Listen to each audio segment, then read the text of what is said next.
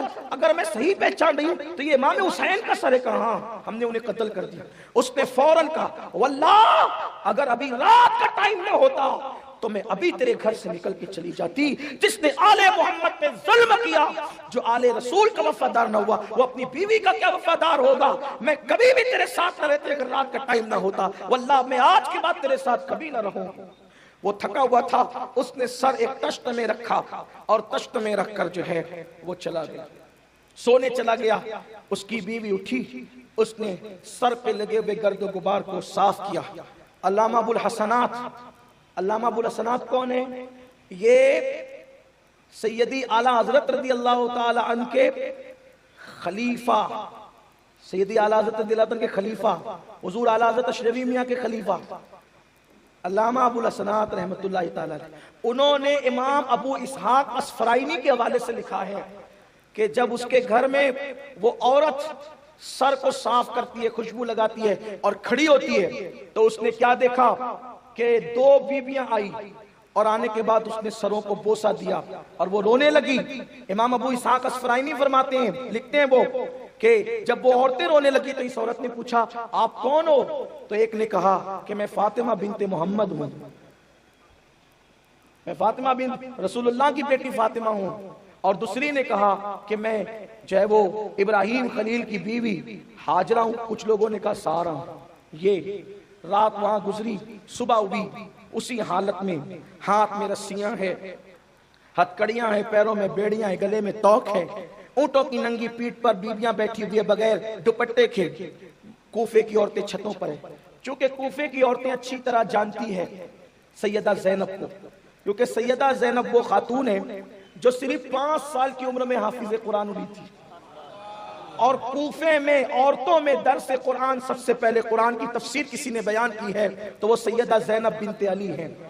اس لیے وہ خواتین جانتی تھی سیدہ زینب کو, مگر سیدہ زینب اپنا منہ چھپائے ہوئے تھی, گردن جھکا کے منہ چھپائے ہوئے تھی. کل یہی کوفے پر ان کے بابا کی حکومت تھی. زینب شہزادیوں کی طرح رہتی تھی, حسنین شہزادوں کی طرح رہتے تھے, یہ خواتین ملکہ کی طرح رہتی تھی. حالانکہ ملکہ اور شہزادوں سے متعلق دولت کے اعتبار سے نہیں بلکہ شان کے اعتبار سے, ورنہ انہیں دولت سے کیا لینا دینا تھا. اللہ اکبر. سیدہ زینب نے اپنا چہرہ چھپانے کی کوشش کی, اور آگے آگے سر ہے شہداء کے, پیچھے پیچھے یہ قافلہ ہے. ایسے میں جو ہے وہ عورتیں جب دیکھتی ہیں پیچھے کے قافلے کو تو روٹیاں پھینکتی ہے, روٹیاں پھینکتی ہے. جب وہ روٹیاں پھینکنے لگی تو سیدہ سکینہ کی گود میں روٹی آئی.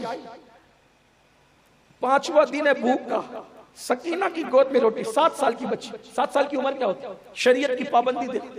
بتیجی نے پھوپھی سے پوچھی, پھوپھی اماں یہ لوگ جو روٹیاں ہم پہ پھینک رہے ہیں تو کیا اس کا کھانا ہمارے لیے جائز ہے؟ کیونکہ وہ جو روٹیاں پھینک رہے تھے صدقہ صدقہ کہہ کے پھینک رہے تھے, اور صدقہ آل نبی پر حرام.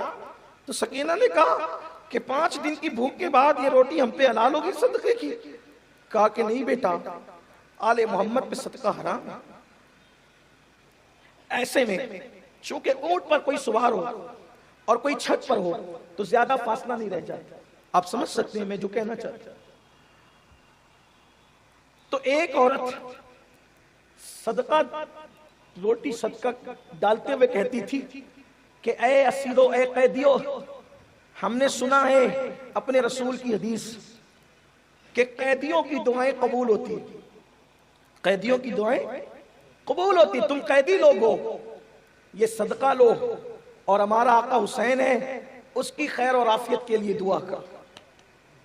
اس لیے کہ ہم نے سنا ہے کہ حسین کوفہ آ رہے تھے, اور کوفہ آتے ہوئے پھر کہاں گئے ہم عورتوں کو پتہ نہیں چلا. تو حسین جہاں رہے خیر سے رہیں, یہ صدقہ لو اور ہمارے آقا کے لیے دعا کرو کہ اللہ اسے خیر سے رکھے. خاندان کے ساتھ آ رہے تھے.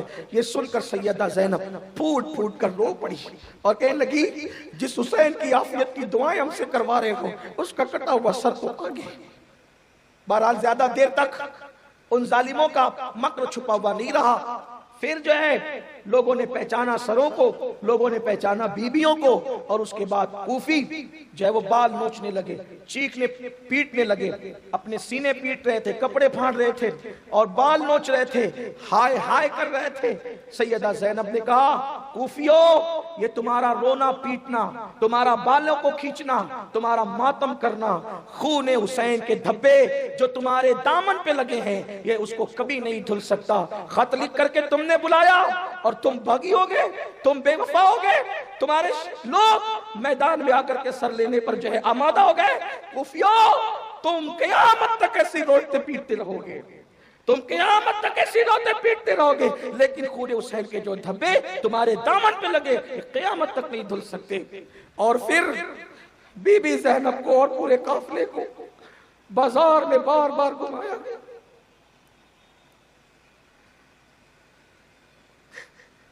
کسی آوارہ لڑکی کو بھی آج کے دور میں ایسا نہیں کیا جاتا, لیکن وہ مولا علی کی وہ پارسا بیٹی, نبی کی نواسی, جس کی پیدائش پر رسول اللہ صلی اللہ علیہ وآلہ وسلم نے ان کے کان میں اذان پڑھی, ان کو اپنے لعاب سے گھٹی دی, اس زینب کو, ام کلثوم کو, مولا حسین کی بیبیوں کو بازار کوفہ میں گھمایا گیا, کوفہ کے بازار میں گھمایا گیا. میں پہلی مرتبہ کوفہ گیا تو وقت ہمارے پاس تھا, کسی نے کہا کہ کوفہ کے بازار میں چلو، میں نے کہا میرے اندر ہمت نہیں، کوفہ کا بازار دیکھنے کی میرے اندر ہمت نہیں ہے، تم جاؤ۔ کوفہ کا بازار، اس بازار میں بیویوں کو گھمایا گیا اور پھر آخر میں دارالعمارت کوفہ میں قافلے کو لے کر کے جایا گیا۔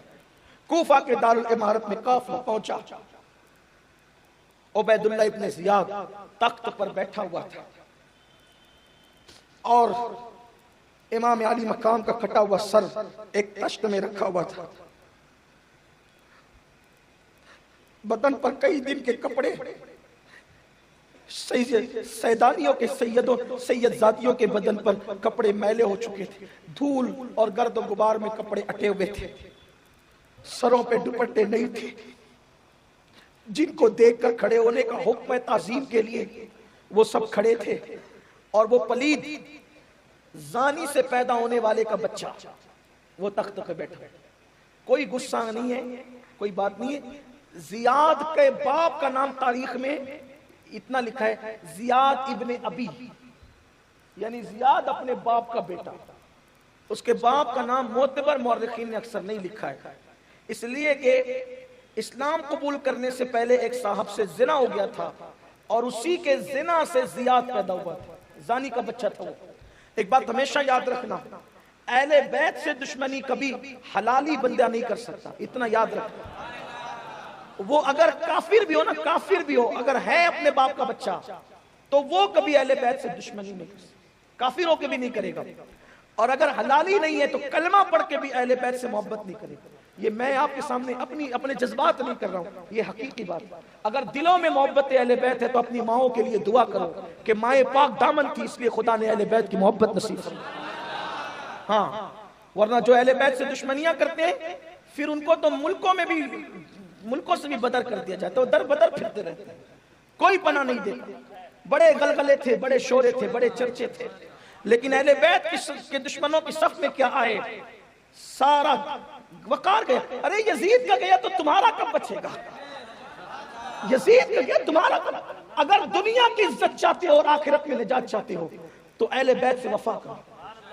بہت ممکن ہے دنیا میں کوئی ذلیل کر دے، اہل بیت کی محبت میں جتنی ذلت کوئی دینا چاہے لے لو، لیکن یہ وہ تمغہ ہے، یہ وہ تمغہ ہے جس کو نصیب ہو جاتا ہے وہ وقت کا قلندر بن جاتا ہے، وہ مقدر کا سکندر بن جاتا ہے۔ وقت ہو گیا ہے، میں اپنی گفتگو کو سمیٹوں اور آپ کے سامنے جو ہے داستان کربلا مکمل کروں۔